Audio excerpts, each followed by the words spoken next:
Hello and welcome to another video. Today we're down in one of my favourite spots to do some long exposure photography with my drone.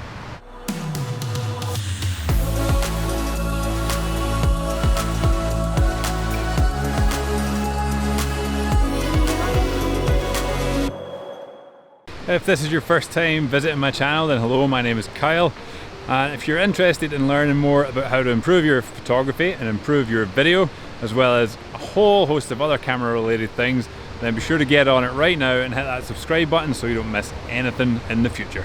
And just before we get started, I do apologise about the audio. There is a rapid river running next to us and we've got a road not too far that way. I'm going to try and fix it in post, but if I don't, I'll maybe put subtitles or something. Sorry!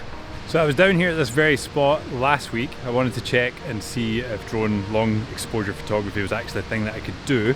I've got a DJI Mavic Pro and let's be real, it likes to drift when it's supposed to be sitting still, so I thought it might have been a bit of a problem. But it was a successful trip.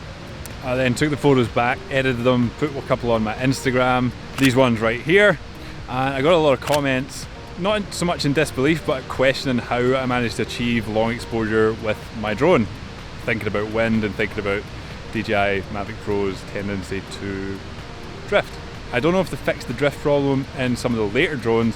Because I've got quite an old one, I figure, you know, I'll just deal with it. So because I was getting asked questions about how I did it, I figured I'd put together a video showing exactly the process. And I've come down to the exact same spot because I know that the melt and the rainfall that we've had is creating a lot of water coming down that waterfall. It looks amazing from the ground and even better from the air. So we're going to go take a couple of shots of that.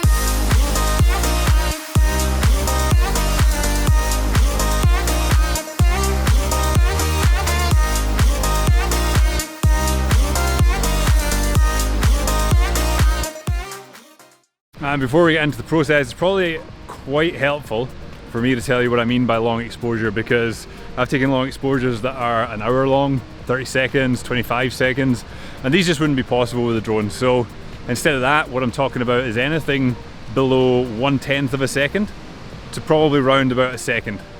That's all I can really get away with in daylight with the drone and the filters that I've got. So in order to take your own drone long exposures, you're going to need a couple of things. I mean, most obviously is a drone, but water is wet, so why even bother telling you that?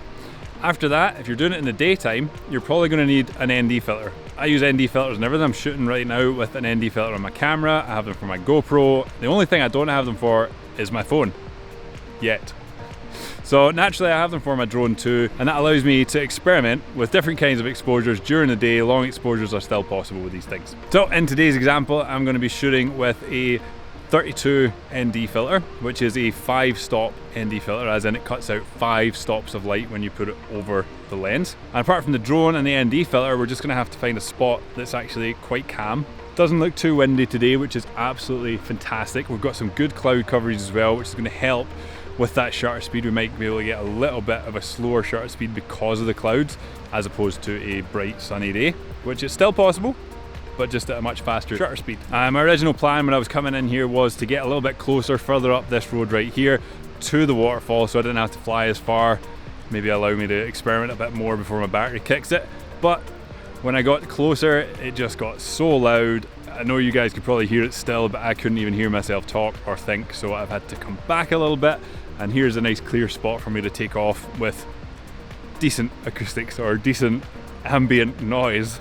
So let's get the drone out, get it in the air and start taking some awesome long exposures. So because we want to capture a bit of motion in the water, we want to be shooting somewhere that allows that water to travel between the shutter opening and the shutter closing. So for this, I've found that anything between 1/5 of a second down to 1 second sort of works for the best to get that glossy, smooth water. Any longer shutter speed than that during daylight tends to result in a more overexposed image.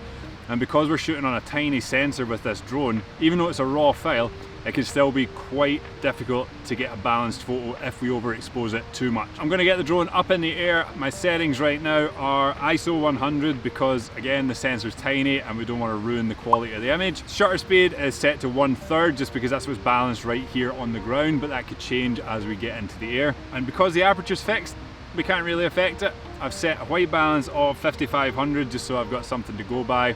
So yeah, let's go.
Right, so I've got the shots that I wanted. I took a few at a longer shutter speed than I normally would have. The highlights are well blown out, but just to show you that balancing that exposure is super important in camera so that you get the best result in the editing suite later. Let's get back home, see what these photos turned out like.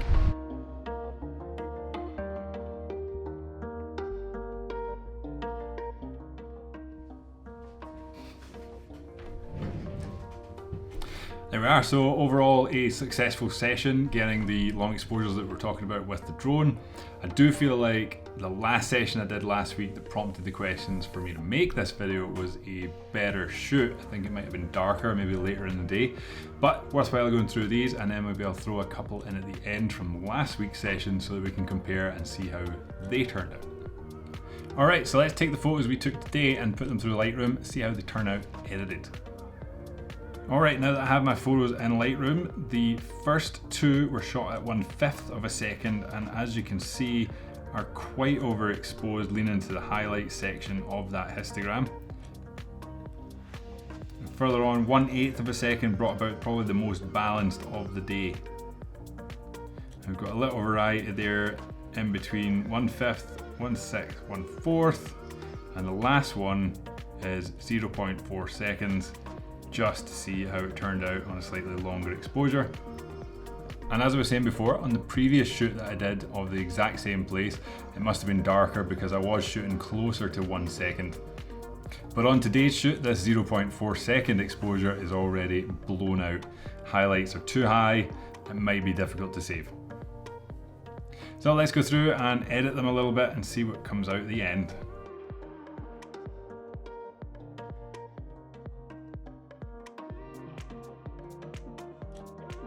Dehaze is an especially powerful tool for drone photography that sometimes lacks that contrasted edge. The punch that dehaze then brings through makes it a bit more to my taste. Just bringing in a slight S curve there just to further accentuate the contrast and make it punch out a little.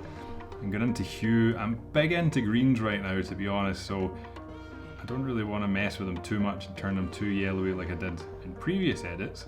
But as our focal point is the waterfall, I might just dampen them down a little so they don't take away so much attention. And I do feel like this merits a slightly more muted green, so I'm just going to go into calibration and sort that out. And I think that's good there. That gives me the tone that I'm looking for. The water isn't too highlighted. We can see some detail in it. There is some shadow context there. And it just looks great, and amongst all the jaggy trees we've got this smooth stream of water. So a successful photo for drone long exposure photography in this instance.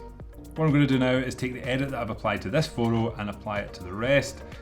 And as you can see here on this last photo, my experimental one at 0.4 seconds, what's happening with it is the quality of the picture's deteriorating because I'm having to edit it very heavily. I'm having to move that exposure extensively, and as you can see, where it wants to go is down 2.5 stops, and it just completely ruins the water in the photo. So I feel like that is a lost photo, and the best thing I can do with this one is delete it and come back on a later date at a later time in the day so that it's darker if I want to get that longer exposure on that water.